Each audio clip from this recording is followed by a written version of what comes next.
Welcome back to another teacher talk. As you can see, I'm trying to build myself a little set here. Work in progress, not too impressive yet.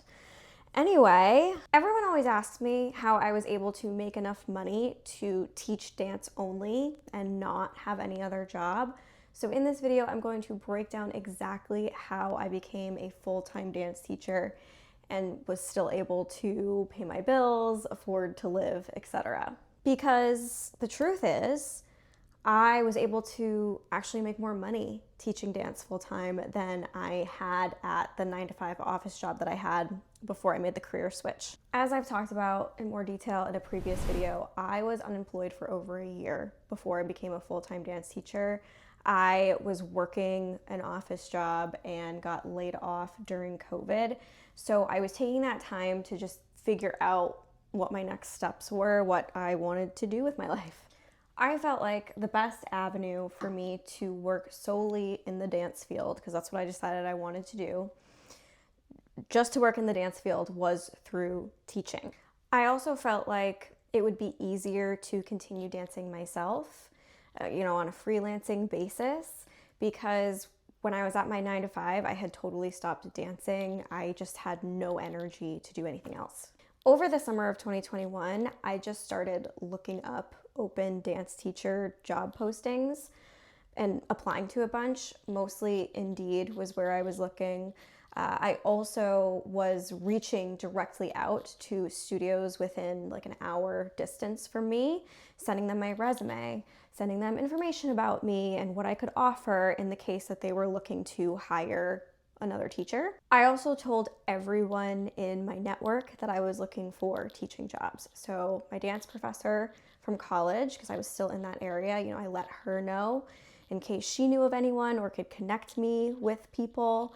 My dance colleagues and friends in the area who were also teachers, etc. Now, what is important to note is where I'm located. So I live in Massachusetts, but it's actually really close to Providence, Rhode Island, so like southern Massachusetts. So I'm looking for opportunities in between Boston and Providence. There's a good amount of dance studios here. There are not only that, but also a lot of really great elementary and high schools that actually offer dance as part of their curriculum. So they'll be looking to hire part-time dance teachers and bring them in, or even some of them are full-time dance teacher positions. If you are looking for more hours and opportunities as a dance teacher, it is really important that you put yourself in a place with a decent amount of opportunities so that you have options. Because not every school, studio, or environment is going to be a good fit for you. So I applied and interviewed with a bunch of places, and by the end of the summer, I had 3 teaching jobs lined up for the academic year, 2 dance studios, and then 1 private school. So I decided to go the route of piecing together multiple part-time jobs. I was at one point considering taking a full-time salaried dance teacher position at a charter school, but the hours would have been 7 a.m. to 3 p.m. Monday through Friday.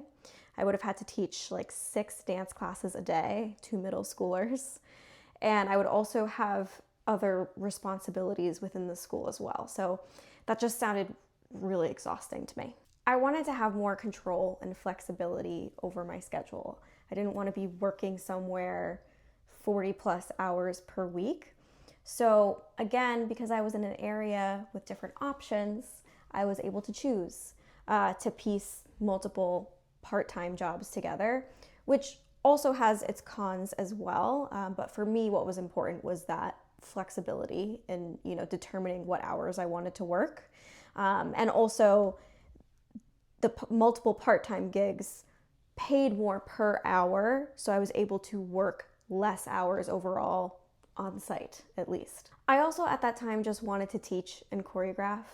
I didn't want to have any other responsibilities like admin stuff, which is common for a full-time salaried position. So anyway, I had secured those 3 jobs, and then in October I had found another job teaching creative movement in a private school, so added that to the mix. And then I added another job at a studio teaching on Saturdays for the whole day. So that brought my total to 5 schools. Now, let's talk about what I know you're wondering, which is what were my hours and what was I getting paid?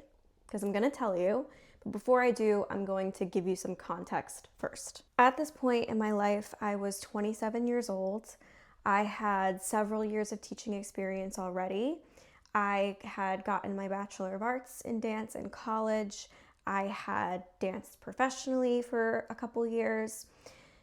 These were all things that I used to negotiate my teaching rate. Now, do you need to major in dance in college in order to be a good dance teacher? No. Do you need to have danced professionally in order to be a dance teacher? No. There are plenty of phenomenal dance teachers, past and present, who hadn't done those things, who, maybe did one but not the other. Majoring in dance doesn't automatically mean you're going to be a good teacher. Dancing professionally doesn't automatically mean you're going to be a good teacher. However, those things are qualifications and experiences that do make you valuable to the students and the studios that you work for. They are things that you bring to the table. And as teachers, we all bring different things. If you've invested the time and the money to get a dance degree or to have been able to dance professionally, it would be ridiculous to say that you can't speak to those things when setting and negotiating your teaching rates, because those are things that are absolutely going to positively impact your abilities as a dance teacher and the things that you can pass along and teach and share with your students.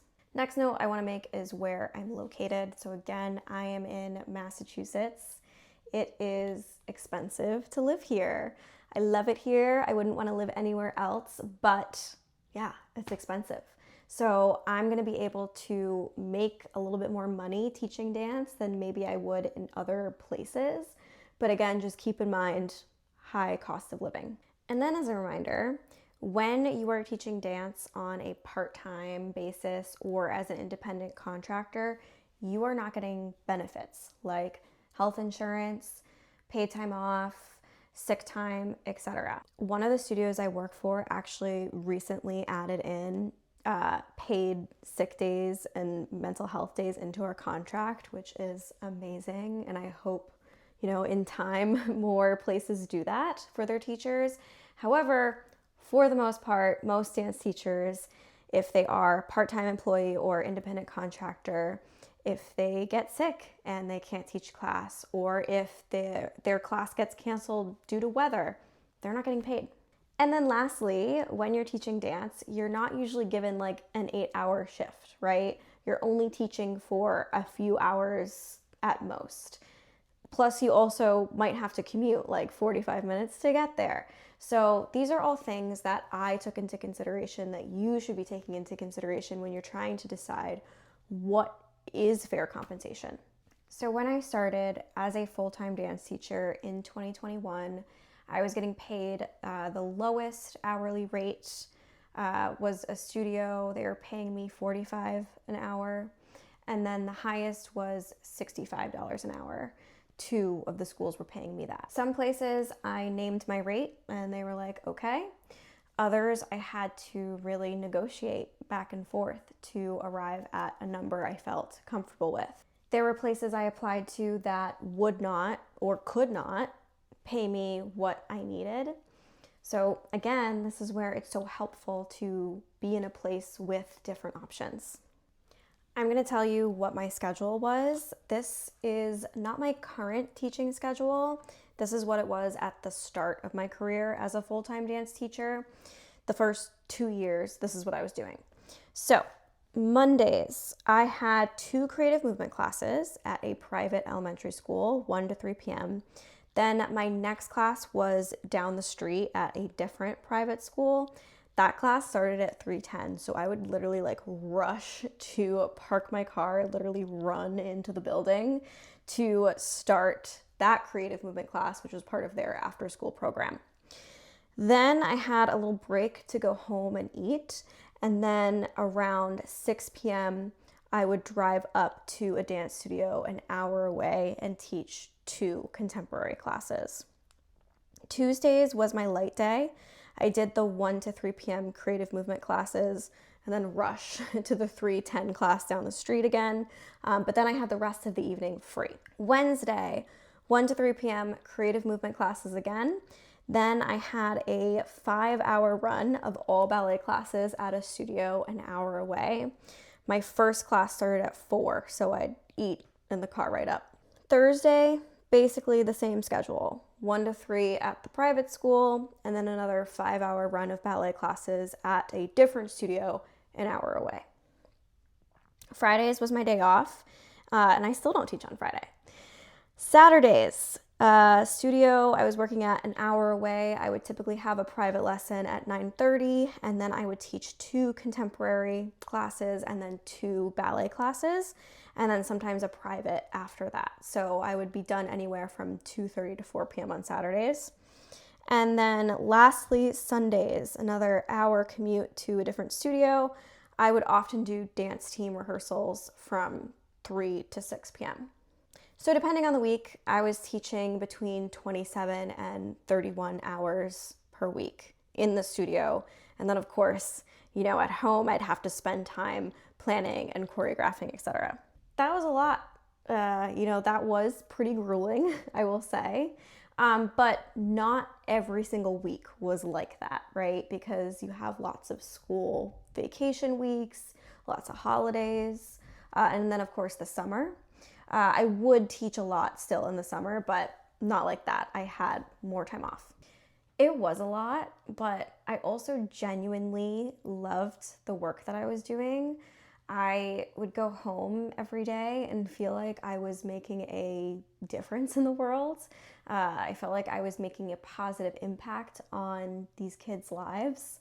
And this is just not a feeling that I felt when I was working the 9 to 5. Like, I just didn't feel rewarded and fulfilled at all. This also got me making a little bit more money than I had in the past. I was living in the suburbs of Boston when I had my 9 to 5. And then once I became a full-time dance teacher, and I was working in a bunch of different places, so I didn't have to be in that area anymore. I was able to move to southern Massachusetts, which is a little bit cheaper, so I was able to save on rent. I by no means became rich by teaching dance, but I was more financially stable. I wasn't worried about being able to afford to fix my car if it broke down, or being able to afford the type of groceries I wanted to buy, things like that. And then one of the last really important things that I want to leave you with is that this schedule that I had, it was not what I ended up wanting for myself forever. It was not sustainable for me forever. I figured that out, but it was sustainable for that time in my life when I was coming off of unemployment and needed to figure out stability and income, when I was still not a super experienced teacher and was trying to build my reputation. Because all of a sudden, I was working in 5 different schools, 30 hours a week. I had learned more in those first 6 months about teaching than I had in the years where I was doing it just a few hours a week.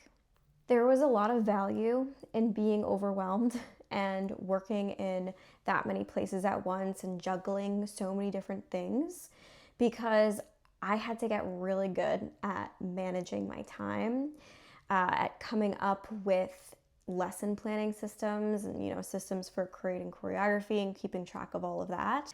I got experience working with different populations of students, from young children who didn't really choose dance but were taking it because it was part of their curriculum, to a very serious dance students in more of a conservatory type setting, to recreational studio dancers. As I got that experience and proved that I was a reliable, hardworking, dedicated teacher, the places that I worked for, they wanted to give me more classes and hours. So I was able to go from teaching in 5 different places to 4, and then eventually 3 different places. I got raises over time. I started making content. Studios started reaching out to me for guest teaching opportunities.